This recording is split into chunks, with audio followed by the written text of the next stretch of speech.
Nigeria renews suspension of flights to Niger Republic. Gunmen abduct passengers of 2 Abuja-bound buses in Kogi State.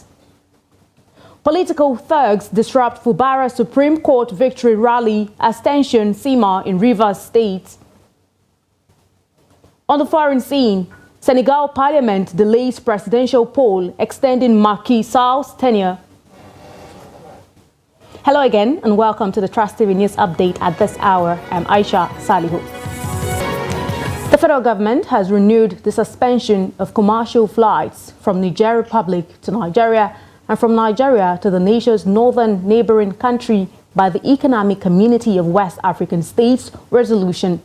This resolution was put forth by ECOWAS in response to the events in Niger Republic on July 26, 2023, when the democratically elected president, Mohamed Bazoum, was ousted in a coup and replaced by the military junta led by General Abdurrahman Tichani.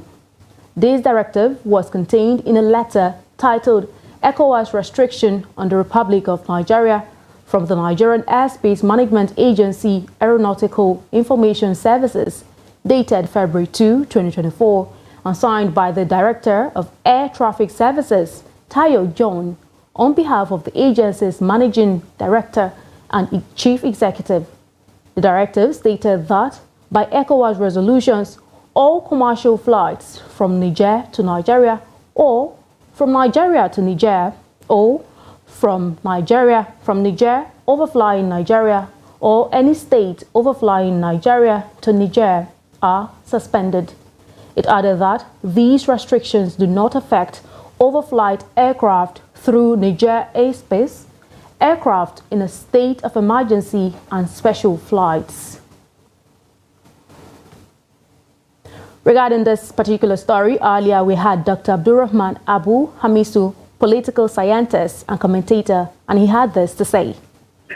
When you say hostility, I don't get it, because I don't even understand that we are in conflict with Niger and that we have any issue with Niger, apart from the fact that the Nigerian military seized power, and then the people were happy about that very particular seizure of power. And if I get it right, there is nobody that has appointed Nigeria as the policeman of West Africa or Africa indeed to warrant hostility between us and Niger. That is one. Secondly, Niger is a part of ECOWAS, and whatever that is going to happen ought to have happened within ECOWAS. And ECOWAS is a bloc, is a body, and the ECOWAS, by its status and every arrangement, is a very civil organization that's supposed to promote economic cooperation among African countries. So the first principle of ECOWAS is non-interference in the political happenings of any member countries. Dr. Abdurrahman, you and I know that there is, Niger remains a member of ECOWAS, but then there's still a tension between ECOWAS and Niger. I'd like to know what needs to happen to lower the temperature between ECOWAS and the military junta in Niger. You see, war does nobody any good. Threatening people that are not even ready to do what you want. It's not even an option. We started very wrong, and we continue to point it out. Niger, first of all, is a sovereign country, just like Nigeria. The way we will not have any country dictate to us, Niger will not have any country dictate to it. So, if there is any problem, I assume that it should be solved through ECOWAS, not Nigeria acting unilaterally as if it is a bully, threatening war. The first mistake we committed was to threaten war, to threaten invasion of Niger, to restore constitutional order. And who says that it's only democracy that can give people development? Are the Chinese practicing liberal democracy? Are they not developing? What about Rwanda of yesterday? So what we are saying is, if you want to solve a problem, you solve a problem through diplomacy. Nobody likes to be threatened. Not even a child likes to be threatened by the father. So if you want peace, go with the language of peace and then assure the people of your intention. Maybe they will listen to you and see reasons. Dr. Abdurrahman, you did mention earlier that Nigeria has no business interfering with the affairs of Niger Republic, but I'd like to know, what do you think should Nigeria negotiate with Niger separately to reach a compromise with Niger? Of course, Nigeria is like a big brother. Nigeria is supposed to act as a neutral arbiter. Nigeria is beginning to cast itself as an antagonist. And the people of Niger, let us be clear about what is happening in Niger. The people of the coup was as a result of the fact that the people of Niger felt cheated, that most of the resources are going to France and the Nigerians are poorer and poorer every day. And then the military capitalized on that and took over power. And the people celebrated that. Now Nigeria is beginning to act as if it is hurt because France has lost out.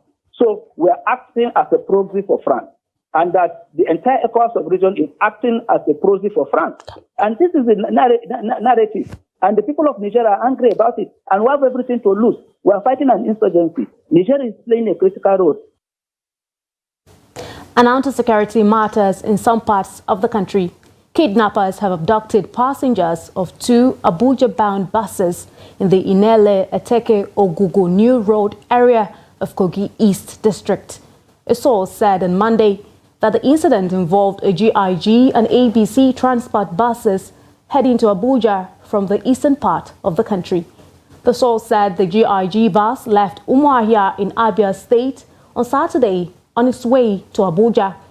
In the wake of the abduction, he said GIG had contacted security services to track down the abductors.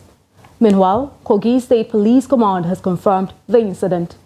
The command spokesman, William Aya, in a Monday statement, said the divisional police officer of the area, local vigilantes and hunters have been in the bush in an effort to rescue the victims. He said the incident involved the GIG bus with 12 passengers and a Sienna bus belonging to ABC Transport with 2 occupants.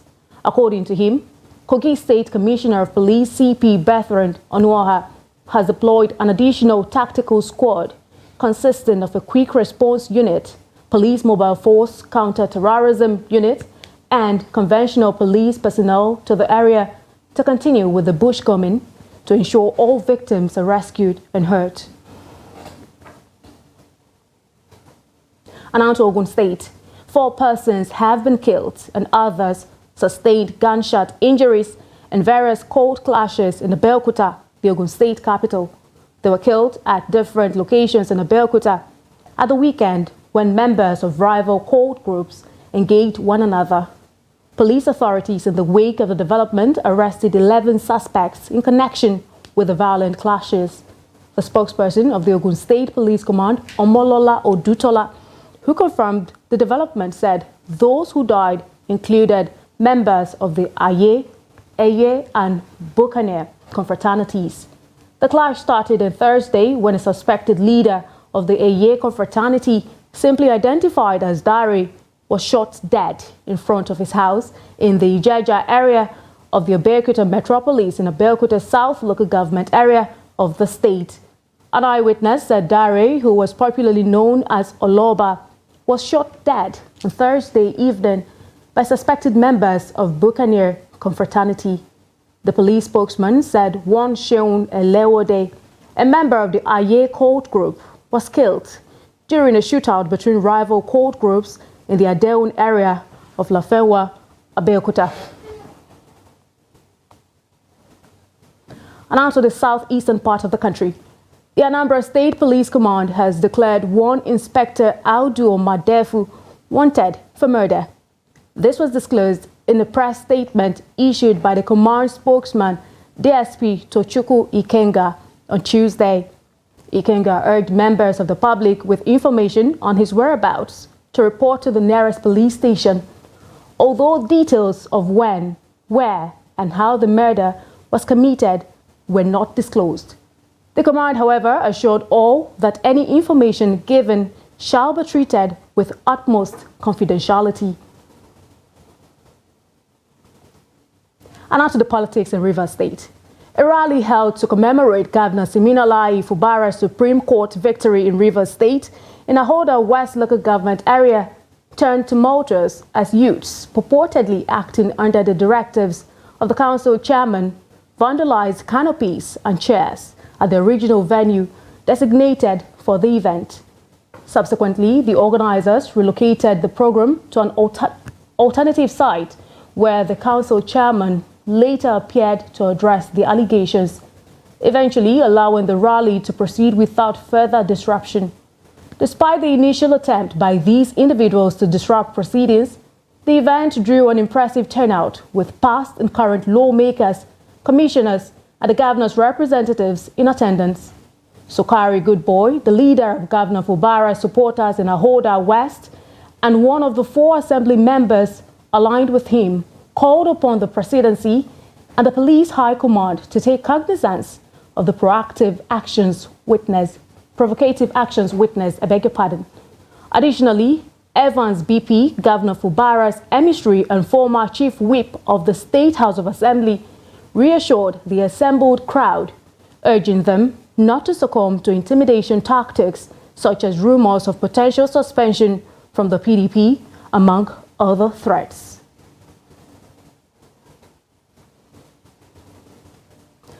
And now to health matters.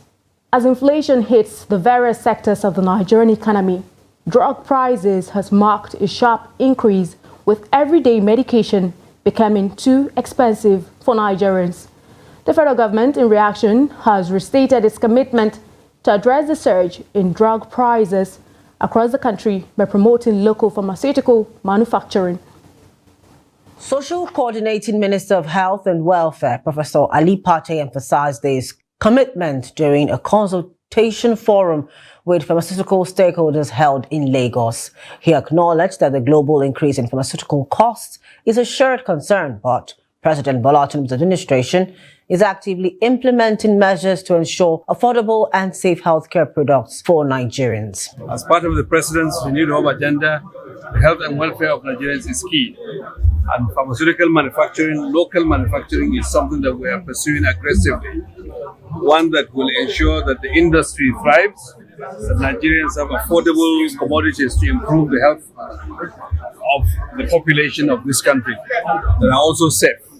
While reassuring stakeholders of the government's dedication to the success of the local pharmaceutical sector, Professor Pate disclosed that several foreign pharmaceutical companies have expressed interest in initiating manufacturing operations in Nigeria. In the pharmaceutical sector, and we have many that are beginning to show interest to come into our economy. In the last 3 months, we've had at least 3 major players exploring the opportunities to come and manufacture in Nigeria. And we do hope that many others will come in, that our local industries will thrive. It's not easy at this point, but we know that these dark clouds will pass. In response to these developments, Dr. Okeakpa, the president of the Federation of Nigerian Pharmaceutical Industry Associations, proposed on behalf of stakeholders the establishment of a 600 billion naira pharmaceutical manufacturing development fund at either the Central Bank of Nigeria or Bank of Industry. This fund, at a 5% interest rate over a minimum tenure of 7 to 10 years, aims to support local production of active pharmaceutical ingredients, vaccines, critical supply chain interventions, and research and development. That tax incentive will make our local industry attractive to global investment and also serve as a boost to those of us who are already in it, so that we do not begin to die. If those coming in see us dying, they are not going to come in. All in his perspective, Professor Cyril Osifo, president of the Pharmaceutical Society of Nigeria, PSN, advocated for the availability of essential drugs in government hospitals and the recognition of the pharmacy consultancies cadre for their contributions to professional enhancement. Addressing these concerns will not only improve the working conditions and working environment for pharmacists, but will also have a direct impact on public health services as a whole. Stakeholders at the forum collectively asserted that through continued consultations and effective implementation of decisions, the federal government will be able to realize its goal of unlocking the healthcare value chain, ultimately benefiting the Nigerian populace. More on health matters. The National Agency for Food and Drug Administration and Control has banned alcoholic beverages packaged in sachets that are smaller than 200 milliliters. The agency said the 5-year window given to the manufacturers of the products to start producing them in sachets and PET bottles elapsed on January 31 this year. NAFDAC's Director General, Mojisola Adeyeye, who announced the ban while addressing reporters on Monday in Abuja, said the enforcement of the ban took effect on February 1. She said the ban was not a sudden development, but the outcome of a multilateral committee which agreed that the ban would be in phases whereby production would be reduced by 50% by 2020, while outright ban would take place on January 31 this year.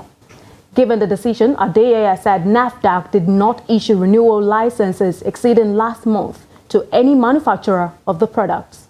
According to her, the agency took the route of wiping out the drinks in such sachets because of the negative effects on underage children.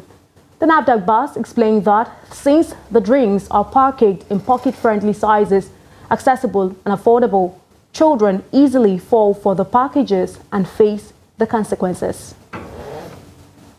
You're watching the news update on Trust TV. Still ahead. We'll take a look at Gombe blacksmith adopting modern methods to stay afloat and preserve craft. Details of this story and more to come after the break. Don't go away. Welcome back and thank you so much for staying. But if you're just joining us, this is the news update on Trust TV. Here's a look at a recap of some of our top stories. Nigeria renews suspension of flights to Niger Republic. Plus, gunmen abduct passengers of 2 Abuja-bound buses in Kogi State. And now to more stories. The Federal Capital Territory Minister Nyesom Wike has assured Kuje residents of President Tinubu's commitment to infrastructure development in the FCT. Wike stated this while officially flagging off the construction of a 5-kilometer road in Kuje. Trust TV's Habiba Tajai has details of the story. The flag-off exercise is part of the FCT's ongoing rural road project within Kuje Area Council to bring infrastructural developments to the area. Minister Wike emphasized the importance of collaboration between the public and private sector for comprehensive progress. The chairman of Kuje Area Council thanked the minister for the project and called for swift completion of previously abandoned projects. Your Excellency, sir, we have no doubt in your capability and capacity, and we are very happy.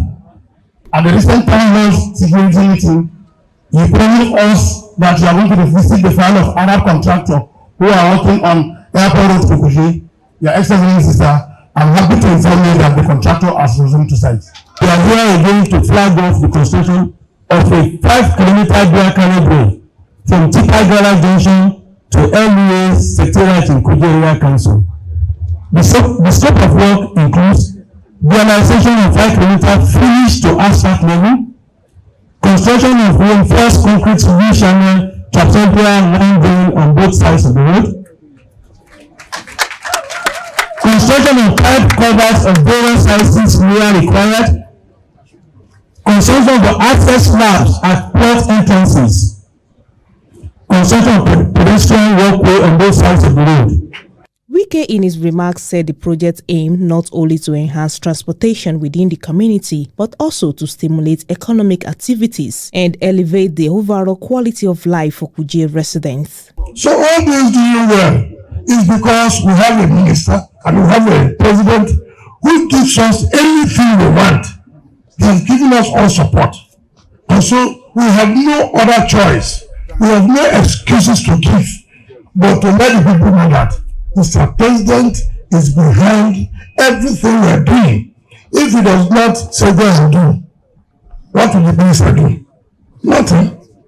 I have said, any project that was awarded before now and that was abandoned, we have to go back to those projects because government is a continuum. It is public money. So we cannot allow government money to just be wasted simply because we are not the ones that awarded it. No. We'll continue with those projects since it has a positive impact on the lives of our people. That's what's important to us. The road projects undertaken were nominated by each area council with the minister affirming that the initiative is non-partisan and will be delivered within 1 year. Habibat Ajayi, Trust TV News, Abuja. Away from the FCT, blacksmiths traditionally associated with crafting metal objects through forging and shaping in Gombe State say they are adopting modern techniques in order to stay afloat. This follows the technological advancement in the trade, which has threatened to send them out of business should they stick to old methods. Hassan Koli reports. In Gombe State, blacksmiths are innovating and adapting to contemporary demand to ensure that their craft remains relevant and does not go into extinction. These include using locally made product in an innovative way that will serve the people's needs. I am crafting a pressing iron that uses charcoal. It is cheaper and easy to work with. This is helping us to save the profession from going into extinctions. As our elders are passing on, we must come up with innovative ways of modernizing the craft and earning a living from it too. 25-year-old Lawan Hamza is indeed taking part in finding a balance between the craft and the demands of the 21st century. I am crafting this to simplify cooking for our local people. People don't need to buy expensive electric cookers now. It has been my ambition for a long time to create this, and I am happy I have. This stuff uses electricity, and it will last for generations, as no one knows when electricity will be replaced by other alternatives. If government provided us with modern technologies, we will become more productive. These blacksmiths believe that by combining tradition with innovation and adapting to evolving market trends, the profession can continue to thrive in the modern era, ensuring the preservation of their craft for future generations. Hassan Koli, Trust TV News, Gombe. We'll take it away from Nigeria now. Senegal's parliament voted Monday to delay the West African nation's presidential election until December 15 in a chaotic voting process that took place after opposition lawmakers were forcefully removed from the chambers as they debated President Macky Sall's earlier decision to delay the crucial election. Security forces stormed the legislative building and forcefully removed several opposition lawmakers who were trying to block the voting process on the unprecedented delay of the presidential election initially scheduled for February 25. The adopted bill extends Sally's tenure, which was due to end on April 2, until a new election. Authorities on Monday restricted mobile internet access amid growing protests by opposition supporters against the delay. As the lawmakers debated the bill, security forces fired tear gas at protesters gathered outside the legislative building. Many of the protesters were arrested as they poured into the streets of the capital, Dakar, burning tires and criticizing the country's leader. On Monday, 2 opposition parties filed a court petition challenging the election delay.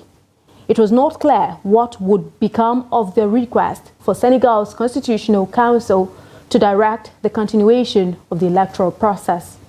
The Constitutional Council has a responsibility to take decisions that will bring calm to the country and save our nation from this somber period, which is really an insult to the Senegalese people. And in sports, Saudi Arabia is set to host a new elite tennis exhibition featuring Novak Djokovic, Rafael Nadal, and 3 other Grand Slam winners in October.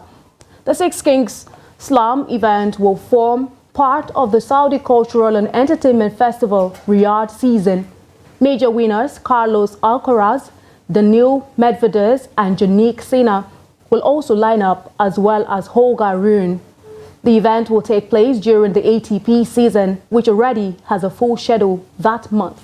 Spaniard Nadal, who signed up as an ambassador for the Saudi Arabian Tennis Federation last month, said he was looking forward to the event.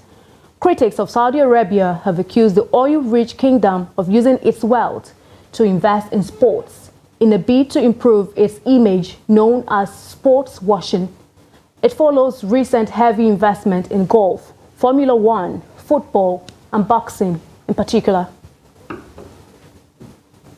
This brings us to the end of the news update at this hour. But remember, you can always follow us across all of our social media platforms and also join our YouTube live stream for more news, programs, and documentary.